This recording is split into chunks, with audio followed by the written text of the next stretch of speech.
Donc voilà, les polygones, ça n'a rien à voir avec la création de motifs, mais c'était l'occasion de le voir, les polygones. Et les étoiles, on n'a pas vu ça. Vous aurez qu'à tester les étoiles. Quand vous tracez l'étoile, tant que vous n'avez pas lâché le bouton, la souris, les flèches haut et bas sur le clavier, c'est le nombre de pointes. La touche contrôle du PC ou commande du Mac permet de déterminer les deux diamètres de l'étoile. D'accord? Quand vous avez l'étoile qui a l'aspect qui vous plaît, vous lâchez la touche commande du Mac ou contrôle du PC et vous bougez de gauche à droite. Voilà, c'est la dimension. Que dire de plus? Pour l'étoile, si elle a 5 branches, donc touche commande du Mac ou contrôle du PC, c'est les deux diamètres. Voilà, j'ai lâché, comme ça maintenant c'est la dimension. Et la touche option, la touche Alt, c'est l'étoile comme ceci, si on veut la retrouver à un certain moment.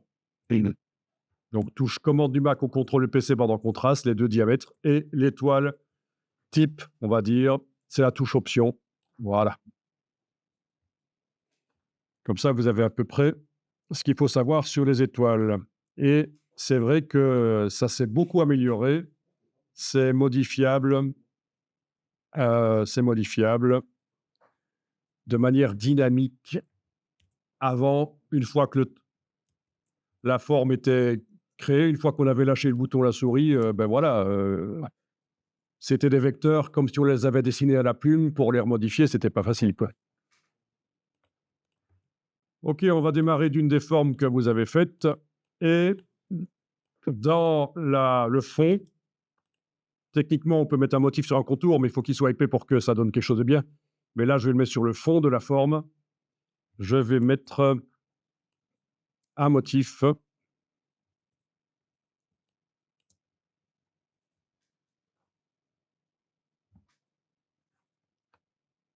Alors ce cadre, faites attention à ceci, c'est important. Ce cadre, moi, en général, je ne demande pas de l'afficher. Je fais affichage, masquer le cadre de sélection. Comme ça, je vois les objets sans ce cadre qui vient dans le chemin.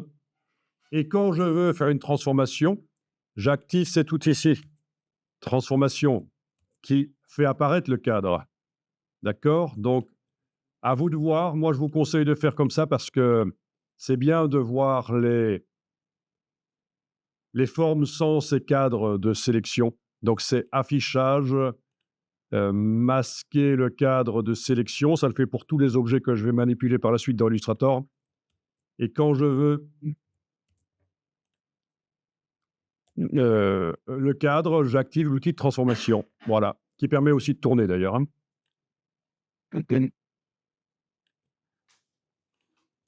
Le cadre sera utile seulement dans 2 cas. Quand on veut placer des éléments sur la grille de perspective, mais qu'on ne va pas utiliser, je vous conseille pas d'utiliser. Touche Escape. Donc, vous voyez la grille de perspective. Touche Escape sur le clavier pour enlever ça de l'écran.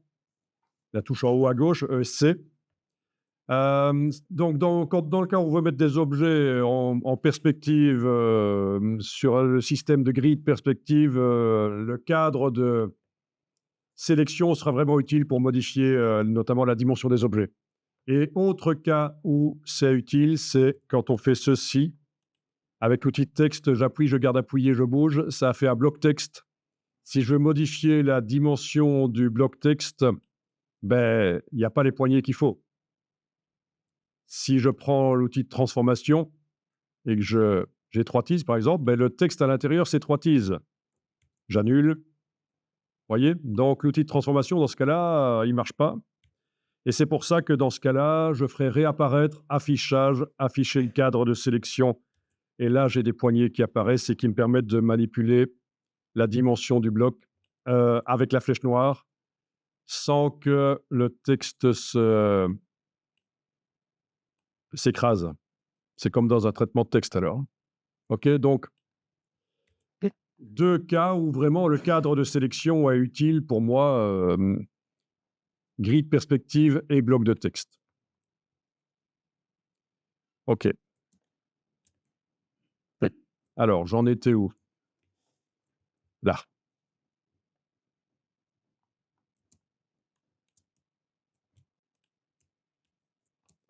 Donc, vous avez votre forme, vous avez la case de fond à l'avant-plan. On va aller chercher un motif dans la bibliothèque de motifs, dans le bas du nuancier à gauche. Vous allez jusque motif et là, vous entrez, par exemple, dans décoratif, héritage décoratif. Et là, vous avez une palette qui arrive. Ce sera la même chose que pour les dégradés. Si on veut passer à la suivante, il faudra utiliser ça. Les vignettes, on peut les agrandir par le menu de la palette. Héritage décoratif, voilà. On clique, ça applique le motif. Chaque fois que je teste un motif, en allant cliquer dans héritage décoratif, le motif s'ajoute au nuancier du document. C'est normal. Certains motifs ont de la transparence. Si je crée ici une ellipse derrière, par exemple, que je lui mets un fond, voilà, et je la fais passer derrière, voilà, on voit que certains motifs ont de la transparence, c'est tout à fait normal. OK. Donc, vous testez différents motifs si vous voulez. Mais la question, c'est savoir comment est-ce qu'on fait pour orienter le motif et le redimensionner? Ben, on va voir. Vous allez voir sur le web des tutos qui vous expliquent quelque chose avec la touche tilde. Ça marche pas toujours. Donc moi, je vais vous expliquer la méthode qui marche à chaque fois. Bien, donc pour modifier le motif dans la forme est sélectionnée, bien sûr, et vous avez ici l'outil de mise à échelle. Vous double-cliquez sur lui, et dans la boîte qui s'ouvre, vous allez décocher transformation d'objet, et vous allez laisser transformation de motif coché. Vous avez la case aperçu qui est enclenchée. Vous avez ici le pourcentage, vous indiquez le pourcentage que vous voulez. Touche tabulation pour voir ce que ça donne. Voilà, 150, 200, 50, 20. Voilà. Voilà comment on peut modifier la dimension d'un motif dans une forme. Alors, si ça ne marche pas, il faudra peut-être aller dans la palette transformation. Et dans le menu de la palette transformation, il faudra dire qu'on veut tout transformer. Parce que si vous êtes uniquement avec ça, il est possible que ça ne marche pas. Je vais voir. Je sais que de ce côté-là, il y a un petit truc qui nous ennuie parfois.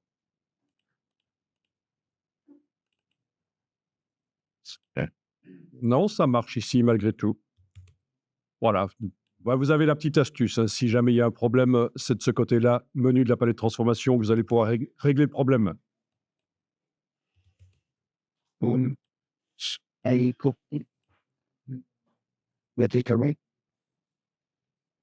Oui, alors, le menu de la palette de transformation a quand même un intérêt. C'est que si vous êtes en transformer l'objet, quand vous bougez l'objet, le motif reste en place. Donc, menu de la palette de transformation, quand on est en transformer l'objet, si on bouge, l'objet, le motif reste en place. Ça veut dire que je peux faire un autre objet à côté, par exemple, comme ça, voilà, les bouger les uns par rapport aux autres et les motifs sont raccords.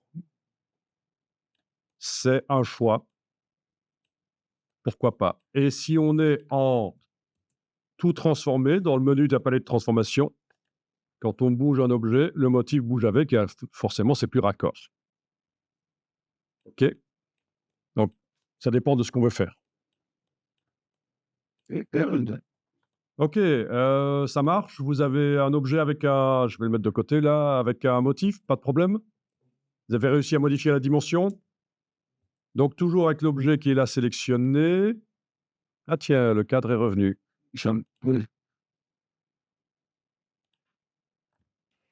Donc, toujours en ayant l'objet sélectionné, je vais maintenant voir comment faire une rotation du motif. Vous avez une idée? Avant de vous montrer, je vais quand même signaler que là, je ne vois pas trop que l'objet est sélectionné. Vous voyez, je clique sur lui, il est sélectionné, je clique à côté, il n'est pas sélectionné, je ne le vois pas vraiment. Pourquoi? C'est tellement discret. Donc, il y a 2 problèmes. Donc, open your eyes, ouvre tes ouilles, je montre, vous le ferez après si vous voulez. Dans la palette des calques, le premier problème que j'ai, c'est que je suis en train de travailler sur un motif qui est bleu et les vecteurs sont affichés bleus. Donc, je peux faire ça, je peux double-cliquer à droite ici. Ça fait apparaître les options et je peux dire, tiens, les vecteurs de ce calque, je les veux en rouge. OK, voilà. Un rouge, c'est pas une bonne idée parce que c'est déjà utilisé par le calque du dessous, mais c'est pas grave. C'est pas grave dans ce cas-ci. C'est pas grave. Orangé, voilà. D'accord? On peut changer la couleur des vecteurs d'un calque. Donc là, déjà, on les voit peut-être un peu mieux. Deuxièmement, dans Illustrator Réglages, sélection et affichage des points d'ancrage, vous avez la possibilité de demander que les points soient plus grands. Pour les personnes qui ont des problèmes de vue, c'est utile. Et voilà. C'est pas bien ça? Et si le cadre de sélection est affiché, les points, vous ne les voyez pas, les points de construction du... Donc, c'est pour ça que moi, je préfère ne pas afficher le cadre de sélection pour voir les points de construction des objets. Voilà, donc là, je vois quand il est sélectionné et quand il n'est pas. Hein. OK, la rotation du motif, pas d'idée? Les frappes en nature, il y a ça? Ben oui, l'outil rotation juste à côté de l'outil de mise à échelle, on double-clique. Dans la boîte qui s'ouvre, on décoche transformation d'objet. On bouge avec l'angle ici. Voilà. Calme. Voilà, voilà. Ça, c'est pratique. Donc, vous avez la dimension du motif avec la mise à échelle ici et la rotation avec ça. OK?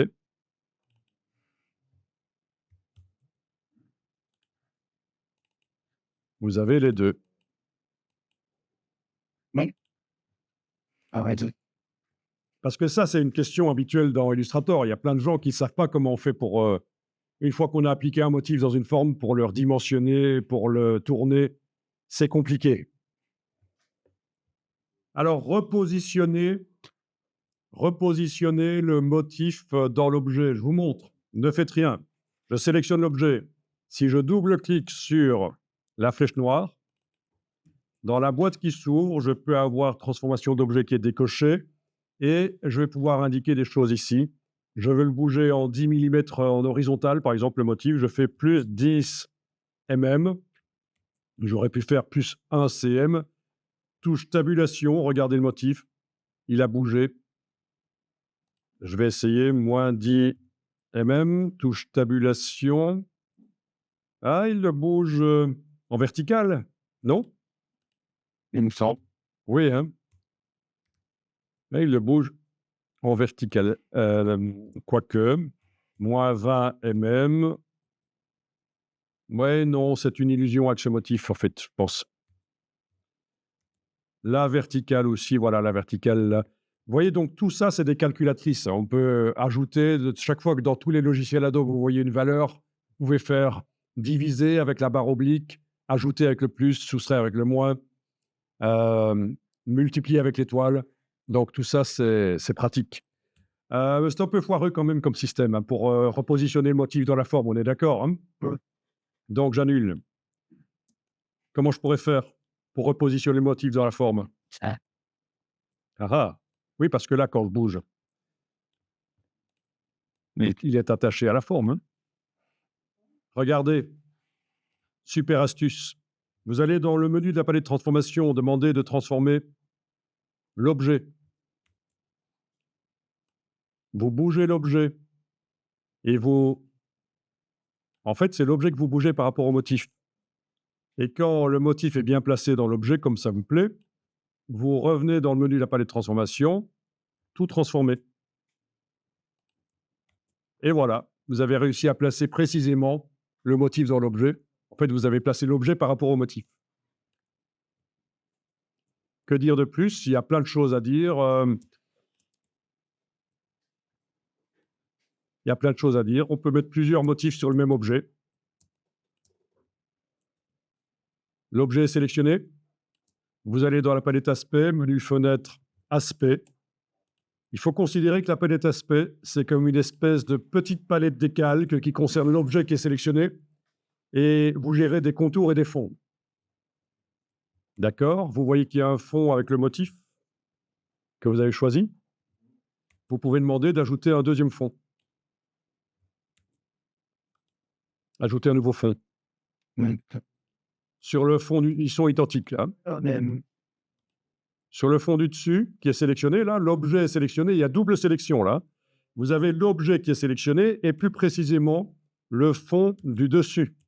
Et là, vous pouvez demander d'aller chercher dans la palette nuancier, je vais aller chercher les motifs. Il n'y en a pas beaucoup, hein, mais je vais vous montrer qu'il y en a des millions sur le web en fait. On peut aller chercher un autre motif. Voilà, je vais aller chercher un autre motif. Je vais peut-être aller chercher un truc plus organique dans ce cas-ci, dans les suivantes. Voilà, OK. Vous voyez, on peut aller ajouter d'autres motifs au choix.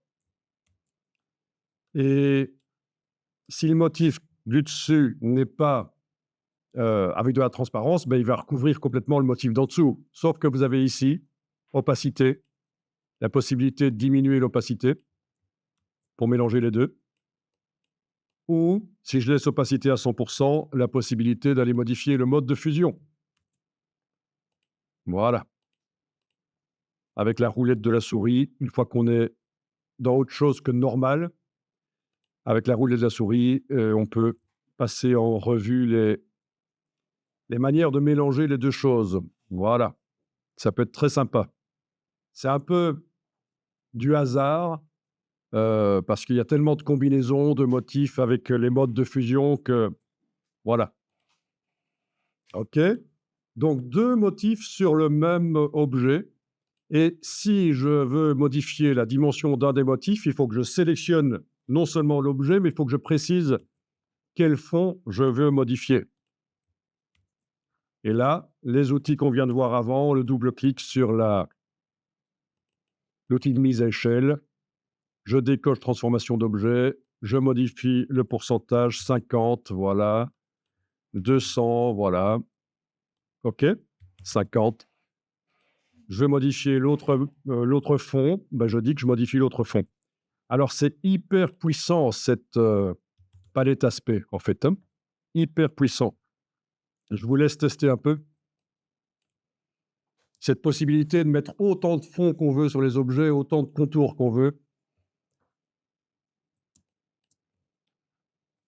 Et donc je vous disais, il n'y a pas beaucoup de motifs qui sont livrés avec Illustrator, mais on peut faire ses propres motifs, c'est ce qu'on va faire après. Première petite approche de la création de notre, motif à nous. Mais des ponts? Et il y en a des millions sur le web, je vous montre. Acheter. Là, je suis sur le web, je vais dans un moteur de recherche Bing, par exemple, vous voyez, dans Bing, je vais demander download Illustrator pattern. Et je tombe sur plein de ressources. Alors, voilà, ici, 6164 motifs pour Illustrator. Qu'est-ce qu'on a? Bon, il y en a plein, plein, plein. 49 ici. 150, plus de 150 ici. Ah oui, et c'est du gratuit en plus, hein. Enfin, gratuit, je vous conseille, quand vous allez sur ces sites, d'utiliser une adresse mail rien que pour ça. Parce qu'en fait, ils se font payer avec votre adresse mail. Ils revendent. Ça vaut à peu près 30 centimes une adresse mail. Donc, ils revendent et puis vous êtes spammé. Donc, voilà. Vous voyez qu'il y en a énormément. Ça, c'est des brushes, c'est autre chose. Des brushes de motifs, c'est autre chose. Ce n'est pas des vrais motifs comme on vient de voir. Voilà, mais il y a tellement de choses que moi, je vous conseille, quand vous faites ça, d'aller dans la partie images et de préciser ce que vous voulez. Je vais voir s'il y en a sur les tortues, tiens, au hasard. Voilà. Voilà des motifs de tortue. Alors, ils sont pas tous gratuits, mais c'est des motifs vectoriels pour Illustrator. Il y en a quand même pas mal, hein. Ça, c'est des tortues de mer, je pense. Si on veut des tortues de terre, il faut taper, le mot tortoise, je crois. Ouais. Des tortues de terre, c'est tortoise en anglais. Mmh. OK. Donc, vous voyez, après, comment on les télécharge? Il faut, aller sur le site, s'inscrire, télécharger le fichier, le dézipper, avoir un bon antivirus, voilà. Mais alors, ce qui est génial, c'est que même des motifs pour Photoshop, fonctionnent. Donc si je tape, download Photoshop, pattern, tortoise, je vais tomber sur des motifs, pixels qui sont utilisables dans Illustrator. On peut utiliser des pixels, en tant que motifs dans Illustrator. Donc tous ceux de Photoshop sont utilisables dans Illustrator. J'ai même pas besoin de préciser que je veux télécharger et que c'est pour Photoshop. Si je tape pattern tortoise ici, je vais certainement trouver plein de choses. Voilà. Est-ce que je peux les utiliser ou pas? Ça, il faut voir les conditions d'utilisation sur le site.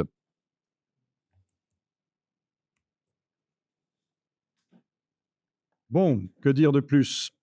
Ah oui, si vous voulez des motifs, vraiment, quand on les met côte à côte, quand on les répète, on ne voit pas le raccord, il faut taper seamless. Ça veut dire sans couture. Mais en général, ils sont tous sans couture. En général, on peut les mettre à l'infini, on ne voit pas les répétitions, on ne voit pas les raccords des répétitions. Voilà. Vous voyez qu'il y en a qui viennent de sites où on vend les choses, hein. C'est normal. Ah oui, on peut aussi générer des motifs, avec Midjourney, par exemple. La génération, d'images par intelligence artificielle Midjourney, il suffit de taper «tile», ça fait des années que ça marche comme ça et ça nous fait des motifs au raccord dans Midjourney. Enfin, il y a plein de solutions. Donc je vous parlais de millions de motifs, mais il y en a vraiment des millions, quoi. Oui.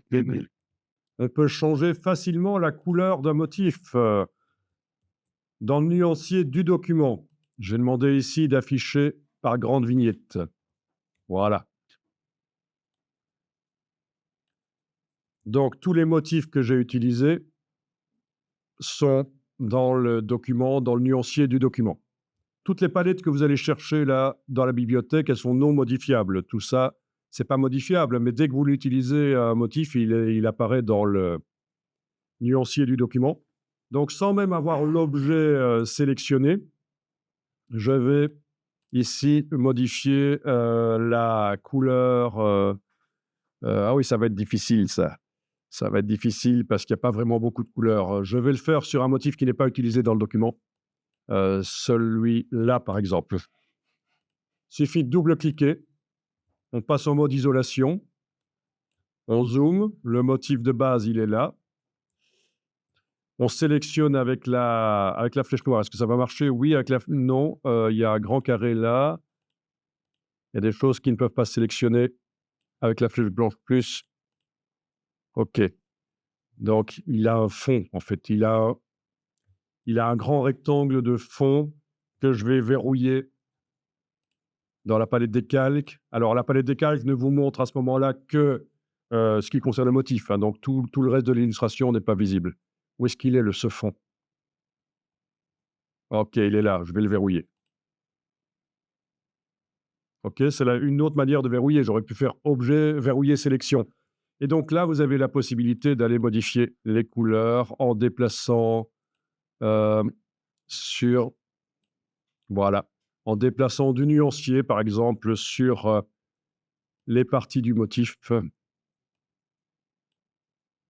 Ça marche pas toujours parce qu'il y a dans ce motif-ci, c'est particulier, tout le brun, en fait, toute la couleur ocre ici vient du fond, je pense. Voilà, c'est ça le problème. OK, ça marche, vous voyez? Vous avez réussi à double-cliquer sur un des motifs que vous aviez testé. Il apparaît comme ça, en mode isolation. Vous arrivez à modifier certaines couleurs et alors la couleur d'en dessous, ils sont tous construits différemment, en fait, hein. Voilà, la couleur d'en dessous, j'ai sélectionné l'objet et je peux lui mettre, voilà, une autre couleur. OK, et quand c'est terminé, ben, on sort de mode isolation avec la flèche ici. Clic, clic, Hier. le fil d'Ariane au-dessus, on sort du mode isolation et le motif est utilisable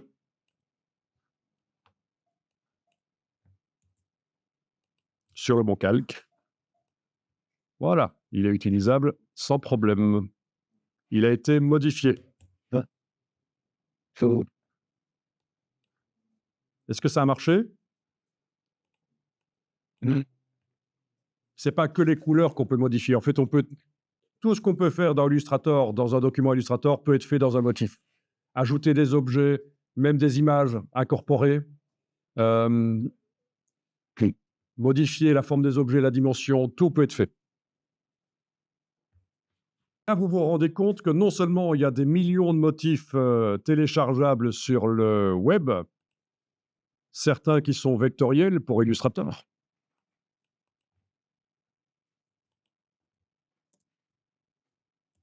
Mais en plus, vous allez pouvoir les modifier, les personnaliser, modifier les couleurs, les objets, vous allez pouvoir donc c'est génial, il ne faut pas réinventer la roue en fait, hein.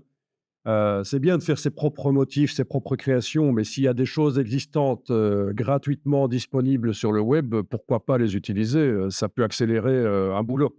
Tu- Bon,